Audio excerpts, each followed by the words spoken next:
Optimus Prime here, and then we have this really nice Megatron here. But the first thing you need to know about the R.E.D series of Transformers is they do not transform. They don't change. These are meant or geared to be highly articulated, very cartoon accurate, absolutely no kibble collectibles, which means right out the bat, neither of them transform. So first things first, they don't transform. They are just single pose or posable action figures that don't actually change. So the easiest thing when you're kind of talking about this new R.E.D line is to look at some of the other series out there that have done similar things, whether that's Star Wars and their Black series of 6-inch figures, or Hasbro has come out with the G.I. Joe Classified 6.5-inch figures. And I'm actually going to use one. I kind of want to do a comparison here because the easiest way to kind of get a feel for it is, you know, if you look at a $20 action figure. So we have Zartan here. Zartan is highly articulating. He comes with a number of different accessories.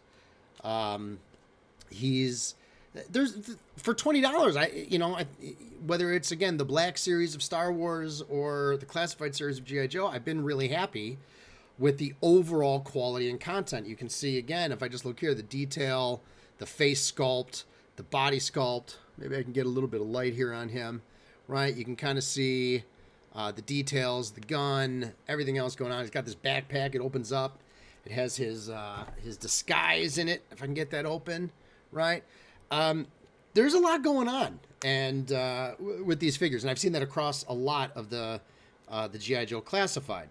So now let's kind of go back to this, right? Same cost, $20 is the retail cost. I can't lie. I mean, I guess for $20, it's all right, but I'm not overly impressed. If you get another good close-up of the face, I don't think it's a fantastic face sculpt. They went with a clear front, which, again, cartoon accuracy. I'm not sure that that's the direction I would have gone. They do have a little matrix that can pop in and out, but, you know, you can see right through. I don't know if you can kind of see through there. So that's not necessarily awesome. And overall, it's got the cartoon, and I will say in the back, you know, it's got more of the cartoon look. But now, besides that, from an accessories perspective, let's talk about accessories, right? Because sometimes that makes the difference. All the different ways you can pose and add to this this figure. And here's where, again, I'm a little disappointed. So you can see here I've got two hands. I've got the hand holding the gun, and of course there's the gun that comes with it. I've got the other hand, which is kind of like doing an open grab. You can swap those hands out and give him his energy axe. And then he comes with a number of other hands. But what I found very interesting is all of them replace his right hand. All of them. There is no other left hand. So you have to abandon the gun and then you can give him this other hand. But there's no other left-handed gun. I could take the gun away and give him this pointing finger. But no doubt I'm disappointed that they didn't give you, you know, a little bit more that you could do with both sides. So you could have the gun and a pointing finger or something else. It really is. I mean, come on. The gun is probably the iconic aspect of this character, other than the character himself, is Optimus Prime's energy blaster. So little disappointed there. Now, the next thing ultimately is when you think about a Black series, a Classified series, now a R.E.D series, you're thinking high articulation. That's kind of the idea, right? It doesn't transform.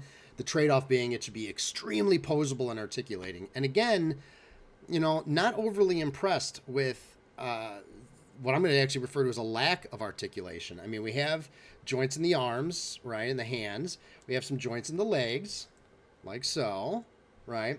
But as far as really twisting, I mean, you got some twist, but you're already starting to lose the design aesthetic. The waist doesn't pivot at all. It just spins. So, and the head, I mean, there's a little bit of articulation.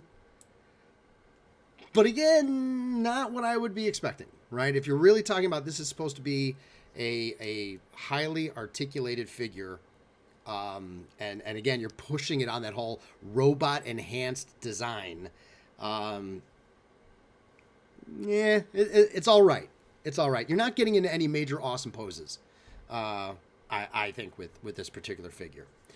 If we switch over to the Megatron, it's really a similar story. As far as articulation goes, basically exactly the same. There's a little bit of waist movement. There's a little bit of leg movement involved there with the feet. As you can see, bending at the knee joint, but not clean. I mean, if you look at the knee joint, it's not a particularly clean joint. You know, if we look at Zartan again as an example, you know, where they designed the legs here, where as you articulate the leg, right, you don't see that huge joint. They've designed it in a way where the joint doesn't stand out. Now, granted, he's based on a humanoid human figure, so he's got knee pads and other things. I just think there could have been a little bit more done here to kind of hide. They do slightly better with Optimus Prime, but Megatron definitely not overly impressive as far as that's concerned.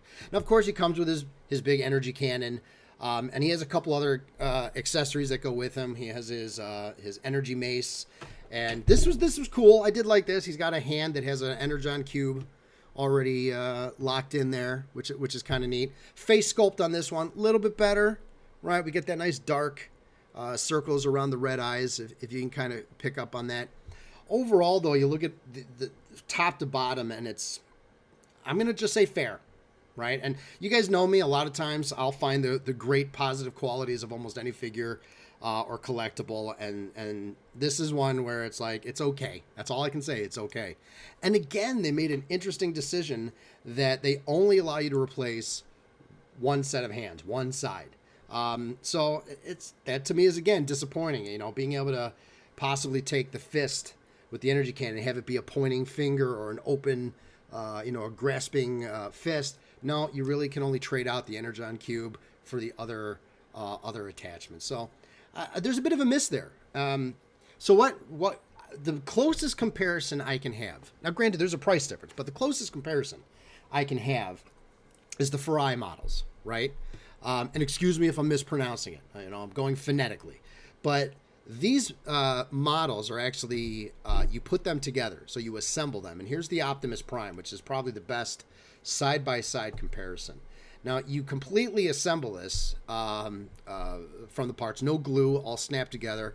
And what you're left with is a very decent, and when we say highly articulating, now I actually mean it. Now we're talking individual joints in the arms, 3-way, 4-way, and 6-way joints in the shoulder.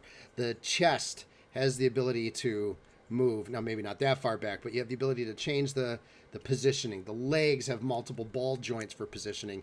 You can change the knees, the feet. I mean, you can literally get Optimus Prime leaping through the air, like that, right? And hands, yes, multiple hands, and hands for both the right and the left.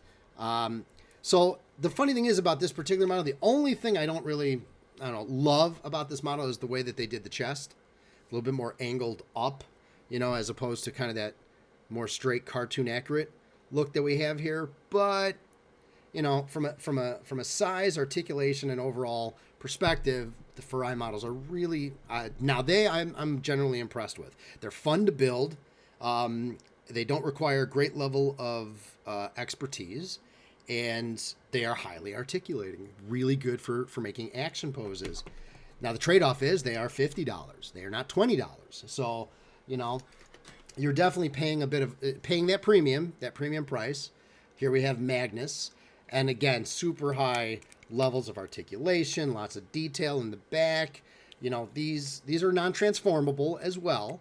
But just some of the designs, even in the back. I'm going to see if you can see this. As you move the leg, the wheels move in. I mean, it's just, they're very well designed. So ultimately, at the end of the day, if you want the best, then you're looking at that $50. Now, best meaning that type of figure. You could, of course, talk about Masterpiece and some of the other highly detailed, but now you're getting into usually $100, $150 or more. They do transform. They tend to struggle sometimes with kibble. But when you're really thinking about just posable, highly articulated, at $50, the Farai are going to be, I think they're some of the best, but they don't make that many. That's one thing. On the flip side, I will say, pushing it as the equivalent of a Black series or a classified series, the Red series to me does not stand up. It really just doesn't come nearly as close to those other series, and the sheer level of detail, articulation, and accessories that have gone into them. So for once, I can't just end my videos saying, they're the best, go out and get them. I mean, they're not bad. I mean, they're not necessarily bad pieces for $20, but $20 is you can get one of the transformable action figures, right? If you've enjoyed this video and would like to see our other videos, do us a huge favor and click subscribe. Until then, I'm Dave Floss with Mentally Unbalanced and Prometheus Falling Toys, and we will see you soon.